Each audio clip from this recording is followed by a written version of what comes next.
आज हम एक अहम मुद्दे पर बात करने वाले हैं, पेसा कानून यानी पंचायत अनुसूचित क्षेत्रों तक विस्तार अधिनियम 1996। और ख़ास तौर पर देखेंगे कि झारखंड में इसकी क्या स्थिति है, इसकी ज़मीनी हकीकत क्या है। हमारे पास इससे जुड़े कुछ दस्तावेज हैं और हम समझने की कोशिश करेंगे कि भाई ये कानून है क्या, झारखंड जैसे राज्य के लिए जहां इतनी बड़ी आदिवासी आबादी है, ये इतना ज़रूरी क्यों है और इससे लागू करने में इतनी देरी, इतने विवाद क्यों रहे हैं। और यहीं से शुरू करते हैं एक बड़ा सवाल जो दिमाग में आता है। कानून बने लगभग 28 साल हो गए। हाँ, 1996 का है ये। तो फिर झारखंड में ये अब तक पूरी तरह से लागू क्यों नहीं हो पाया? चलिए इसी को समझने की कोशिश करते हैं आज।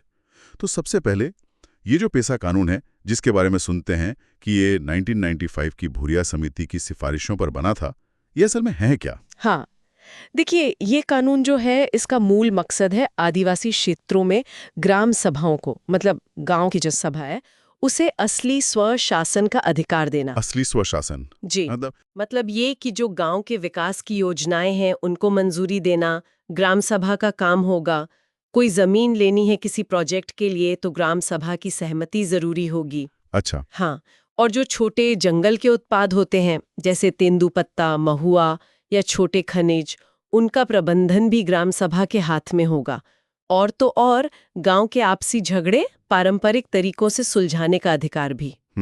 और देखिए, ये सिर्फ अधिकारों की बात नहीं है, इसका एक बड़ा पहलू ये भी है कि ये आदिवासी समाज के जो रीति रिवाज हैं, उनकी परंपराएं हैं और उनके जो सामुदायिक संसाधन हैं जैसे जंगल, जमीन, पानी, उनकी सुरक्षा हो। समझ गया। और झारखंड के लिए खास तौर पर इतना अहम क्यों हो जाता है? आपने कहा आदिवासी आबादी। हाँ, बिल्कुल। झारखंड में राज्य की कुल आबादी का लगभग 26% से ज्यादा हिस्सा आदिवासी है। काफी बड़ा हिस्सा है तो। बहुत बड़ा। और राज्य के कई जिले 5वीं अनुसूची के तहत आते हैं। मतलब ये वो इलाके हैं जहां आदिवासी हितों की रक्षा के लिए खास इंतजाम है। तो फिर 2000 में राज्य बनने के बाद भी इसे लागू करने में इतनी देर क्यों हुई? ये एक पहेली जैसा लगता है। हाँ, और इसी देरी पर, जैसा आपने इशारा किया, झारखंड हाईकोर्ट ने 2024 में टिप्पणी भी की थी। उन्होंने इसे दुर्भाग्यपूर्ण कहा था। अच्छा, कोर्ट ने भी इस पर ध्यान दिया। हाँ, ये दिखाता है कि मामला गंभीर है।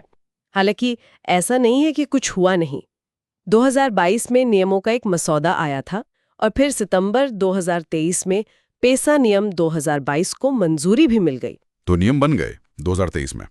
इन नियमों में क्या खास है? इन नियमों का घोषित उद्देश्य तो यही है कि ग्राम सभाओं को मजबूत किया जाए। जैसे बैठकों की अध्यक्षता पारंपरिक नेता कर सकेंगे, भूमि अधिग्रहण के लिए सहमति अनिवार्य होगी, छोटे खनिजों और वन उपज पर अधिकार होगा।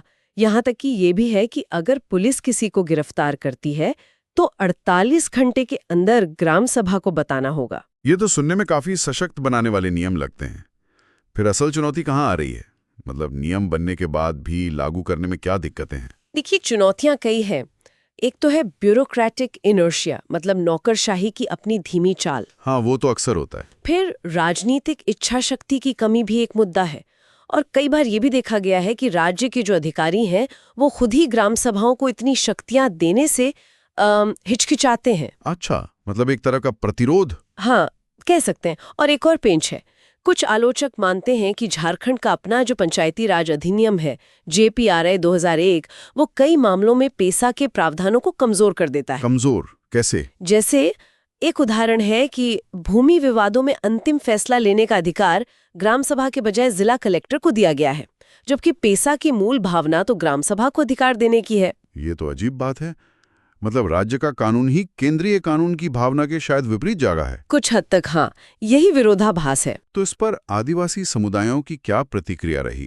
क्या वो इन नए पेसा नियमों से खुश हैं? देखिए, पूरी तरह से तो नहीं।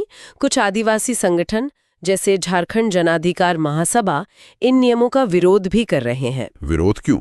उनका मुख्य तर्क ये है कि नियमों में जो कोरम रखा गया है, मतलब बैठक के लिए कम से कम कितने सदस्य होने चाहिए, वो सिर्फ 1/3 है। तो इससे क्या दिक्कत है? उन्हें डर है कि इतने कम कोरम में बाहरी लोग या निहित स्वार्थ वाले लोग ग्राम सभा के फैसलों को आसानी से प्रभावित कर सकते हैं। मतलब पेसा का जो मूल सिद्धांत है वो कमजोर हो सकता है।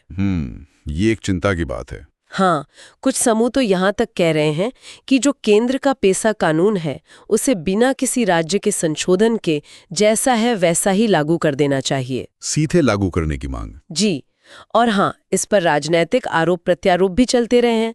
जैसे भाजपा के नेताओं ने झामुमो सरकार पर आरोप लगाया कि वो बाहरी दबावों में आकर देरी कर रही है। अच्छा, और हाल फिलहाल में क्या कुछ हुआ इस मामले में? कोई प्रगति? हाँ, जुलाई 2024 में हाई कोर्ट ने फिर से राज्य सरकार को निर्देश दिया था कि 2 महीने के अंदर पैसा कानून लागू करें। 2 महीने के अंदर? जी, और जो नागरिक अधिकार समूह हैं, आदिवासी नेता हैं, वो लगातार दबाव बनाए हुए हैं कि इसे पूरी तरह से लागू किया जाए, खासकर जमीन पर अवैध कब्जे जैसे जो मुद्दे हैं उनको लेकर।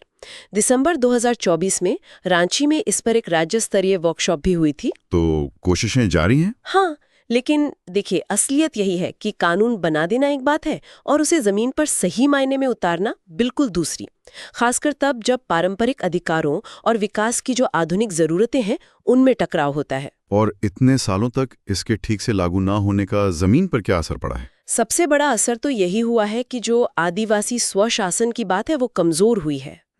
इस वजह से अवैध तरीके से जमीन हथियाने, लोगों के विस्थापन जैसी समस्याएं बढ़ी हैं। कई बार सोशल ऑडिट में ये बात सामने आती है कि किसी प्रोजेक्ट के लिए ग्राम सभा की सहमति ली तो गई, पर वो बस एक कागजी कार्रवाई थी। मतलब असल सहमति नहीं थी? शायद नहीं। और इसी सब के विरोध में हमने पत्थलगड़ी जैसे आंदोलन भी देखे जो अपनी पारंपरिक स्वशासन व्यवस्था पर जोर देते हैं। हाँ, पत्थलगड़ी आंदोलन काफी चर्चा में रहा था। बिल्कुल। तो कुल मिलाकर अगर देखें तो झारखंड ने पैसा नियम 2022 बनाकर एक कदम तो आगे बढ़ाया है, पर मंजिल अभी भी दूर लगती है। चिंताएं हैं और पूरी तरह से कार्यान्वयन अभी बाकी है। हाँ, बिल्कुल। ये तो साफ है कि ये कानून आदिवासी समुदायों को सशक्त बनाने, उनकी संस्कृति और उनके संसाधनों को बचाने के लिए बहुत ज्यादा अहमियत रखता है। इसने कोई श्वेत नहीं। और चलिए आज की बातचीत के अंत में एक सवाल श्रोताओं के सोचने के लिए छोड़ जाते हैं। ये जो स्वशासन का वादा है और जो जमीनी हकीकत है, इसके बीच की खाई को कैसे भरा जा सकता है, खासकर उन हालात में जहां परंपरागत अधिकार और विकास की जरूरतें आमने सामने आ जाती हैं। नमस्कार, आज हमारे पास झारखंड के इतिहास से जुड़ा एक ऐसा दस्तावेज है जिसमें एक बहुत ही, आप कह सकते हैं, सनसनीखेज घटना का जिक्र है। कहानी बिल्कुल किसी क्राइम थ्रिलर जैसी लगती है। जी बिल्कुल, सुनने में अजीब लगता है। हाँ, तो बात है 26 नवंबर 1933 की। कोलकाता का हावड़ा स्टेशन, काफी भीड़-भाड़, और 20 साल के एक जमींदार थे अमरचंद पांडे। वो भीड़ में थे, तभी उन्हें लगा जैसे किसी ने कुछ चुभो दिया हो, बहुत हल्का सा, जैसे चींटी ने काटा हो।